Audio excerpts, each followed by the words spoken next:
Good morning, students. Today we are going to read The Kissing Hand. Chester Raccoon stood at the edge of the forest and cried. "I don't want to go to school," he told his mother. "I want to stay home with you. I want to play with my friends and play with my toys and read my books and swing on my swing. Please, may I stay home with you?"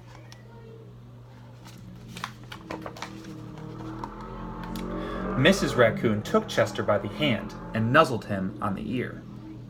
"Sometimes we all have to do things we don't want to," she told him gently, "even if they seem strange and scary at first. But you will love school once you start."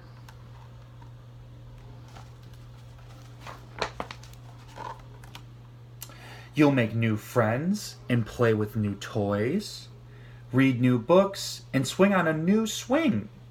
Besides," she added, "I know a wonderful secret that'll make your nights at school seem as warm and cozy as your days at home." Chester wiped away his tears and looked interested. "A secret? What kind of secret?" "A very old secret," said Mrs. Raccoon. "I learned it from my mother, and she learned it from hers. It's called the Kissing Hand." "The Kissing Hand?" asked Chester. "What's that?"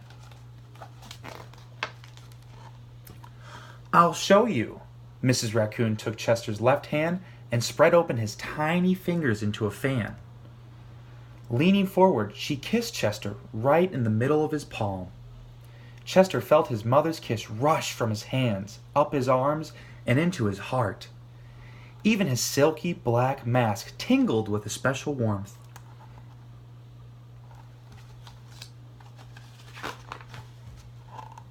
Mrs. Raccoon smiled. "Now," she told Chester, "whenever you feel lonely and need a little loving from home, just press your hand to your cheek and think, 'Mommy loves you, Mommy loves you.'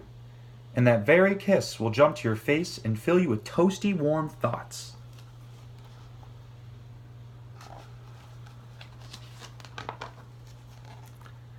She took Chester's hand and carefully wrapped his fingers around the kiss. "Now, do be careful not to lose it," she teased him.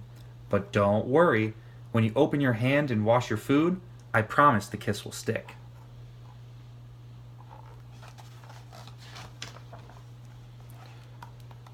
Chester loved his kissing hand. Now he knew his mother's love would go with him wherever he went, even school.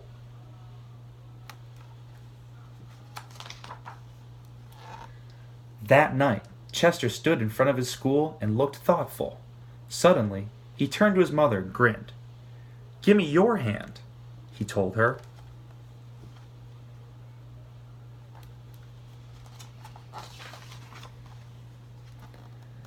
Chester took his mother's hand in his own and unfolded her large, familiar fingers into a fan. Next, he leaned forward and kissed the center of her hand.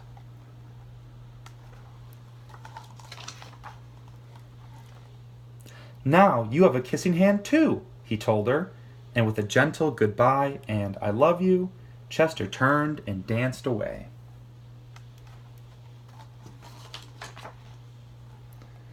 Mrs. Raccoon watched Chester scamper across a tree limb and enter school. As the hood owl rang in the new school year, she pressed her left hand to her cheek and smiled. The warmth of Chester's kiss filled her heart with special words. "Chester loves you," it sang. "Chester loves you." The end.